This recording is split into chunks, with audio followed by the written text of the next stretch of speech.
Once upon a time, there was an island in the middle of the warm blue Pacific Ocean. This island was called Umblagomplaga. Seriously. Umblagomplaga was actually a tropical island because it was near the equator. Do you know what the equator is? Yes. A tornado. It's the place in the world, yes, where there's the most booger tornadoes. Which makes it really warm, and that's why near the equator it's warm, because there's lots of booger tornadoes. Anyway, Umblagomplaga was this little island in the middle of the blue Pacific Ocean where it was really warm, and this island was probably about the size of 3 city blocks.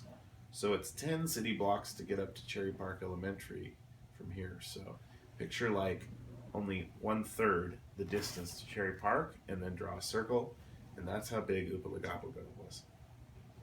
Well, one day on this island of Umblagomplaga, in the middle of the island, which was in the middle of a tropical jungle. Do you guys know what a jungle is? A jungle is a forest that you can eat. It's made out of gummy bears and gummy worms. That's what tropical forest is.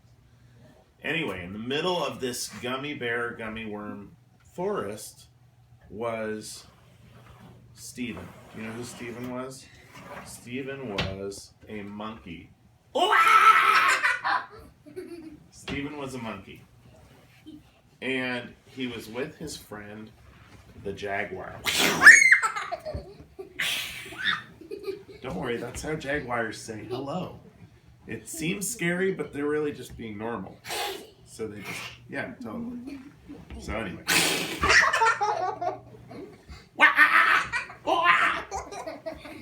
Well, anyway. Stephen was with his friend the jaguar, and his friend the jaguar's name was Bertha.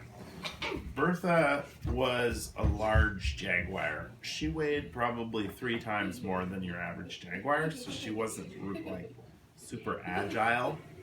So she stayed on the ground of the forest mostly. And so Bertha and Stephen were in the middle of the jungle, and do you know what they were doing? They were getting samples at Costco, because the Costco is right in the middle of the jungle, and that's where they like to get samples, because that way they didn't have to pay for lunch. They could just go get samples for free. They had raviolis, they had smoked cheese, they had sardines, they had butter, they had Dave's Killer bread, they had salami, they had smoked salmon, they had Alaska king crab, they had sparkling apple cider, they had frozen Totino's pizza, they had burritos, they had enchiladas, they had tostadas, they had all kinds of stuff for samples. Dad, look, candy. Are you interrupting? You're not supposed to interrupt.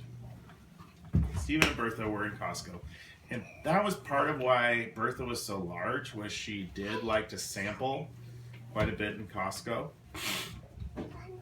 So they were all there, and they started to climb on some chairs that were in the furniture section in Costco. And do you know what happened when they climbed on the chairs? The Costco manager came up to them and said, "No, you're going to spank. You're not going to climb on the chairs." Whoosh, whoosh, whoosh, whoosh, whoosh. And Stephen said, "Stop it, that doesn't feel good." And Bertha said, "Wow, how dare you spank Stephen?" And she pounced, but because she was so large, she couldn't pounce very fast. And actually, it took her 5 minutes to reach the manager, by which time he was at the other end of the store. But when she did eventually get to Stephen, they were kind of over the Costco thing. So they both got together. They paid for their large tub of Nutella, and they exited Costco. Well, they had this big plan. They were going to buy a large tub of Nutella, and they were going to go to the anthill in the middle of Umblagomplaga. In the middle of this tropical jungle, there was this giant anthill, and there's one thing that monkeys and jaguars love, and that's to eat ants. They loved chocolate-covered ants. They would get their Nutella, they'd go to the anthill, and then they'd set that tub of chocolate right at the base of the anthill, and all the ants would crawl inside, but they'd get all covered in chocolate, and pretty soon the tub was full of chocolate and ants, and they'd stir it up. There was only one problem. Do you know what that was? No. Spiders eating It was the spiders.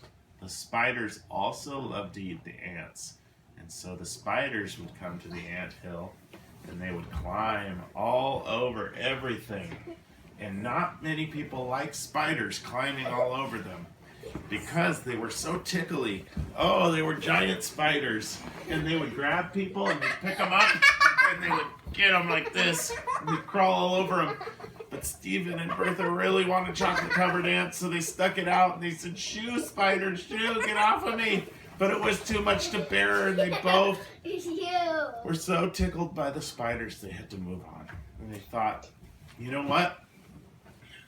There's another anthill at the other side of the island, but Bertha pointed out, "Stephen, we can't go to that anthill because the poison lagoon is in the way, and we'd have to cross the poison lagoon." And you know what's in the poison lagoon? The blood-sucking piranha fish.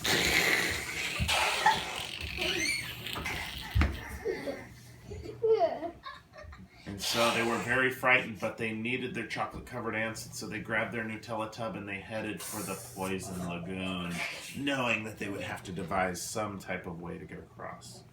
Well, to their surprise, when Bertha and Stephen arrived at the poison lagoon, just mere feet from the other anthill, they saw there, can you believe it, that the city municipalities had built a lovely footbridge over the poison lagoon. It had built-in landscape lighting, it had wheelchair ramp, it had nice handrails on each side, and it was totally awesome, except it was not done yet. And the one part that was missing was the actual floor of the bridge, of the footbridge. So Stephen looked at Bertha, and he looked at the bridge, and he looked at Bertha, and he looked at the bridge, and he said, "You know, Bertha, your fur is about the right size of that bridge.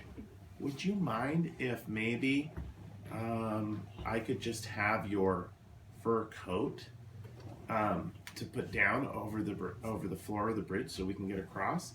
And of course Bertha said, "Well, if I take my fur coat off, well, I'm going to be freezing cold." And he said, "You know, Bertha, you need to ask yourself something. Do you..." And they got into this conversation, and before they could get far into the conversation, do you know who showed up? Who? Terrence the pterodactyl.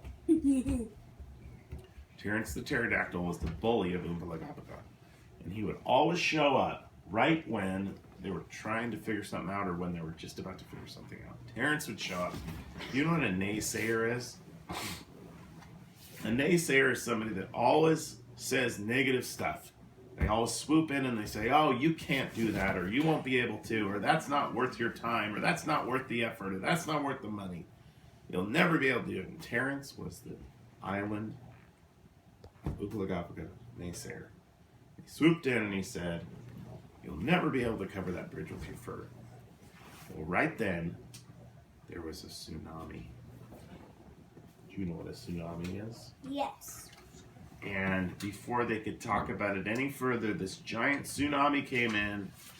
But luckily, Bertha had her surfboard tucked in her fur. And they both jumped on her surfboard, grabbed Terrence the pterodactyl, and they surfed the tsunami all the way to New York City, where they live this very day. And they have a bagel shop in New York City where they sell bagels with chocolate-covered ants. And they lived happily ever after.